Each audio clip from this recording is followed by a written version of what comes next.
السلام علیکم ناظرین، میں ہوں محمد شہزاد اور آپ دیکھ رہے ہیں میرا یوٹیوب چینل۔ ناظرین، عمران خان کو سزائے موت یا عمر قید کے سوال پر لطیف کھوسہ نے کہا کہ ذوالفقار علی بھٹو کو بھی اس طرح پھانسی دی گئی تھی، لیکن آج بھی لوگ بھٹو زندہ ہے کا نعرہ لگاتے ہیں، اور اس عدالتی قتل کے بعد آج تک دنیا میں ہماری عدالتوں کی چک ہنسائی ہوتی ہے۔ عین ممکن ہے کہ یہ عمران خان کے ساتھ بھی ایسا ہی کریں، مگر یہ 70 کی دہائی نہیں ہے۔ مزید کیا کہا جانتے ہیں ویڈیو میں۔ کہ عمران خان کو عمر قید بھی ہو سکتی ہے، اس پہ کیا کہیں گے؟ سزائے موت بھی ہو سکتی ہے؟ کر دیں جی، کر دیں۔ اللہ مالک ہے۔ بھٹو کو بھی ہم نے پھانسی لگا دی تھی، آج پاکستان اس کا جو ہے اس سے نہیں نکل سکا ہے۔ آج پاکستان کی جو عدلیہ پر جو حرف آتا ہے وہ عدالتی قتل کہتے ہیں۔ آج بھی دنیا اس پر ہنستی ہے، اور آج پاکستان کا بچہ جو ہے وہ یہ کہتا ہے بھٹو زندہ ہے، آج بھی بھٹو زندہ ہے۔ تو پھر مجھے بتائیں کہ اس طرح سے کسی کو مارنے سے کیا یہ لوگ کیوں غم و غصہ اور پاکستان کے عوام کا غیظ و غضب کا، خدا کا خوف کریں؟ دیکھیں ذرا، آج وہ 70 کی دہائی نہیں ہے، 80 کی دہائی نہیں ہے، 90 کی دہائی نہیں ہے، 2023 ہے آج کا پاکستان ہر ایک کے ہاتھ میں ہر جو ہے وہ موجود ہے، انفارمیشن کا میڈیا موجود ہے، موبائل موجود ہے۔ سو آج کا پاکستانی جو ہے، آپ ایک دفعہ الیکشن ہونے تو دیں، پھر دیکھیں کہ ان کو پی ڈی ایم کو کتنی مار پڑتی ہے، ان کی ضمانتیں ضبط ہوں۔ کیا فیصلہ آ سکتا ہے؟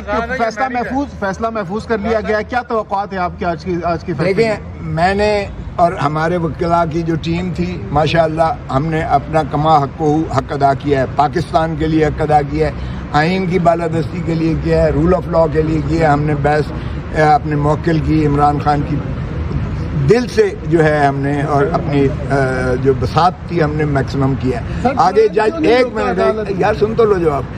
آگے جج صاحبان جو ہوتے ہیں، یہ اللہ کا ایک تفویض شدہ اختیار ہے، یہ اللہ کو جواب دیں، میرے اللہ کو جواب دیں۔ اللہ ہی انشاءاللہ انصاف کرتا ہے، اللہ کے ہاں دیر ضرور ہو سکتی ہے، اندھیر نہیں ہوتا ہے۔ مجھے یقین ہے انشاءاللہ کہ یہ جو ہے کیس ختم ہو جائے۔ کھوسہ صاحب، اکثر فیصلے جو ہے محفوظ ہونے کے بعد جو ہے سنانے میں بڑی تاخیر کی جاتی ہے، تو آپ سمجھتے ہیں کہ اس کیس کو بھی جو ہے فیصلہ محفوظ کر کے بہت نچلے تہہ خانے میں رکھ دیا جائے گا؟ میں نے یہ جو کواشمنٹ کی پٹیشن لگوائی ہے، میں نے ریکویسٹ کر کے انہوں نے پذیرائی کی۔ مجھے کوئی اس میں ہچکچاہٹ نہیں ہے کہ چیف جسٹس صاحب نے، میں نے کہا جی 17 کو اس نے رکھا ہوا ہے، بلڈوز کر رہا ہے، دلاور والا کام ہم سے نہ کروائیں۔ آپ نے، وہ مذاق ہوا تھا، دلاور نے جو 3 سال سزا کی تھی، وہ آج آپ پر بھی حرف آ رہا ہے اور عدالتی نظام پر سارے حرف آ رہا ہے۔ تو آپ مہربانی کریں کہ یہ نہ ہو کہ آپ پینڈنگ رکھیں، وہاں وہ بلڈوز کر کے کر دے۔ 17 کو اس نے فرد جرم کے لیے رکھا ہے، آپ پہلے رکھیں۔ آج میں ان کا مشکور ہوں کہ انہوں نے میری اس بات پر، انہوں نے پٹیشن میری ایک دن پہلے رکھی، 16 کو، بیل پہلے ہی سے لگی ہوئی تھی جس کو سلمان صفدر کر رہے ہیں۔ چنانچہ آج وہ اس وقت تک بیٹھے ہوئے ہیں، اس وقت تک بیٹھ کر انہوں نے کہا کہ کرو بحث۔ اور کیا میں وکلاء کے خلاف میں نے کبھی بات نہیں کی ہے، لیکن انہوں نے جتنا وقت وہ ضائع کر سکتے تھے پہلے جب میں نے شروع کی تو کہا جی جواب دینا ہے، ہمیں تاریخ چاہیے، وقت چاہیے۔ اس پر میں نے مخالفت کی، تو شدید مخالفت کی، تو جج صاحب نے کہا چلیں آپ کو سنتے ہیں تو پھر ان کو دیکھ لیتے ہیں۔ ایسا کیا ہوا کہ ٹیم جو ہے وہ بڑا غصہ کر رہی تھی؟ دیکھنے میں ایسا لگ رہا تھا سامر فروخ کے کنڈکٹ سے آپ خوش ہیں؟ دیکھیں، وہ اللہ کو جواب دیں، میں کچھ نہیں کہوں گا۔ ہم نے انہی عدالتوں سے ہی ہمیں توقع ہے، انہوں نے حلف اٹھایا ہوا ہے، آئین کی پاسداری کا حلف اٹھایا ہوا ہے، عوام کے بنیادی حقوق کا حلف اٹھایا ہوا ہے۔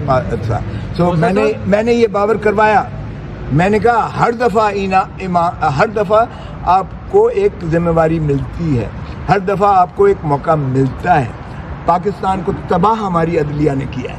میں نے کہا جناب لیاقت علی سے، آج لیاقت علی کے یوم شہادت ہے، آج کے دن ہی 1951 میں 16 اکتوبر 1951 کو جو ہے لیاقت علی خان کو قتل کر دیا گیا تھا۔ میں نے کہا آج تک اس کے قتل کا شاخسانہ نہیں آیا قوم کے سامنے۔ اگر ہماری مستعد ہوتی، نظام ہمارا مضبوط ہوتا اور اس کو مواخذہ کر لیا ہوتا، تو آج پاکستان نہ دو لخت ہوتا، نہ ہم یہاں تک پہنچے۔ پھر میں نے کہا مولوی تمیز الدین کے پاس موقع آیا تھا، عدلیہ کے پاس موقع آیا تھا درست کرنے کا، اس نے بھی جو ہے وہ خلاف دیا فیصلہ اور پاکستان دو لخت ہونے کی بنیاد پڑی۔ پھر میں نے کہا آیا تھا ظفر علی شاہ والا کیس آیا تھا، ایک اس سے پہلے نصرت بھٹو والا کیس آیا تھا، بھٹو کو جو پھانسی دی گئی، اس میں بھی آپ نے اختیار دے دیا ضیاء الحق کو کہ آئین بھی بدل سکتا ہے، وہ بھی آپ کو موقع آپ نے گنوا دیا۔ پھر آیا موقع ظفر علی شاہ والا، مشرف کو آپ نے پھر دے دیا، اختیار دے دیا۔ بس کر دیں، میں نے کہا اب آپ کو ایک اور موقع ملا ہے عمران خان کا، خدا رہا اس کو مرنے نہ دیں جس طرح باقی کے ساتھ ہوا ہے۔ موجودہ عدلیہ کی روش تھوڑی تبدیل ہوئی ہے، یہ وہی پرانی ہے؟ میں جو غیرت دلا سکتا تھا میں نے دی ہے۔ اب موسیٰ صاحب کل جو ہے نواز شریف کی حفاظتی ضمانت دائر ہو رہی ہے، اگر نواز شریف آپ کو وکیل رکھنا چاہیں تو کیا آپ ان کے وکیل بنیں گے اور کتنی فیس چارج کریں گے ان کو؟ نکالو، ایک تو میرے شاگرد ہیں، اس کے وکیل میرے شاگرد ہیں، وہ ماشاءاللہ بہت لائق قابل فائق ہیں۔ آپ بھی سمجھتے ہیں میرے ان تمام ارشادات کے بعد جو میں بیانات دے رہا ہوں وہ کیوں کر مجھے وکیل کرے گا؟ میں نے بحث کی تھی اور اب 3-3.5 گھنٹے مزید استغاثے کی جانب سے سرکار دولت مدار کے وکیلوں نے جو ہے وہ بحث جواب میں بحث کی انہوں نے، اور ایک بات بھی وہ یہ نہیں کر سکے کہ یہ جو سائفر کے مندرجات تھے جو ڈونلڈ لو نے ہمارے ایمبیسڈر اسد مجید کو دھمکی دی تھی کہ اگر تم نے پرائم منسٹر کو عدم اعتماد کے ذریعے نہ نکالا یا تو امریکہ تمہارے ساتھ بری کرے گا، اور اگر نکال دیا تو امریکہ تمہیں معاف کر دے گا۔ اب میں نے بار بار کہا، میں نے کہا جی اس میں یہ تو بتا دیں کہ اس میں سے کون سا ایسی بات ہے جس سے پاکستان کا دفاع کوئی کمزور ہونے جا رہا ہے، یا اس کی ساورنٹی، انٹیگریٹی، اس کی جو ہے انڈیپینڈنس پر کوئی حرف آ رہا ہے، یا اس کے کوئی تنصیبات پر کوئی دشمن کو رسائی آ رہی ہے، یا اس کو اطلاع کوئی فراہم ہو رہی ہے۔ کوئی ایک بات تو بتا دیں، آفیشیل سیکریسی ایکٹ کو کیسے آپ اطلاق کر رہے ہیں؟ ایک تاج برطانیہ کا 100 سال کا پرانا قانون جو 1923 کا ہے، جس میں انہوں نے جو ہے جو ہندوستان کے جو باسی تھے ان کو غلام رکھنے کے لیے یہ قانون بنایا تھا کہ ان سے جو ظلم اور زیادتی روا کی جائے، جس طرح بھی انہیں پکڑ کے اٹھا کے اور ان کو سزا کر دی جائے۔ یہ اس قانون کے تحت کیا اب آزاد پاکستان، جس میں ایک آئین کی عملداری بھی ہے، ان 25 کروڑ عوام کو بھی غلام کرنے کا جو ہے انہوں نے عزم کر رکھا ہے؟ کیونکہ یہ پہلی نوعیت کا کیس ہے، واحد نوعیت کا پاکستان کا کیس ہے، جس میں وزیر اعظم کو اپنے ہی ایک جو ہے معاملات میں ایک عوام کو جو ہے اعتماد میں لینے کی پاداش میں اس کو جو ہے پابہ سلاسل کیا ہوا ہے۔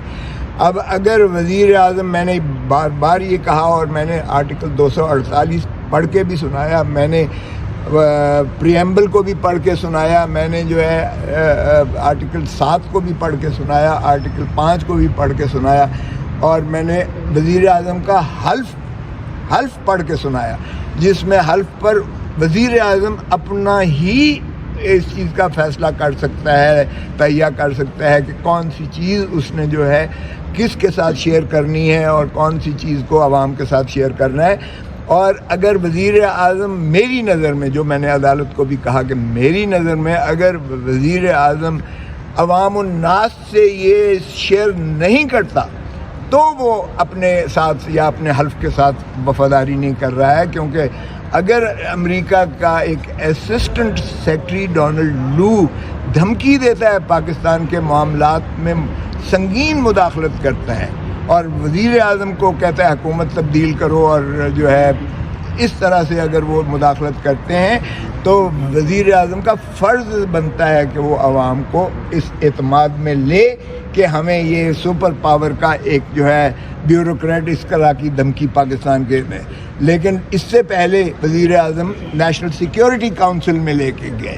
نیشنل سیکیورٹی کونسل میں وزیر اعظم، وزیر دفاع اور سینئر وزراء کے علاوہ چاروں سربراہان افواج پاکستان کے ہوتے ہیں، یعنی آرمی چیف ہوتا ہے، ایئر چیف ہوتا ہے، نیول چیف ہوتا ہے اور ڈی جی ISI ہوتا ہے، چاروں موجود ہوتے ہیں۔ یہ یعنی عسکری قیادت پوری پاکستان کی اس میں موجود ہوتی ہے، اور انہوں نے یہ فیصلہ کیا کہ یہ ڈونلڈ لو کا یہ جو فرمودات ہیں ہمارے اسد مجید امبیسڈر کو، یہ پاکستان کے اندرونی معاملے میں شدید مداخلت ہے، سنگین مداخلت ہے، اور اس کا جو ہے شدید جواب دیا جائے، رد عمل ڈپلومیٹک طریقے سے کیا جائے، اور اسی کی جو ہے عملداری کرتے ہوئے محترم عمران خان صاحب نے ساری قوم کو بھی بتایا اور سب کچھ ہے۔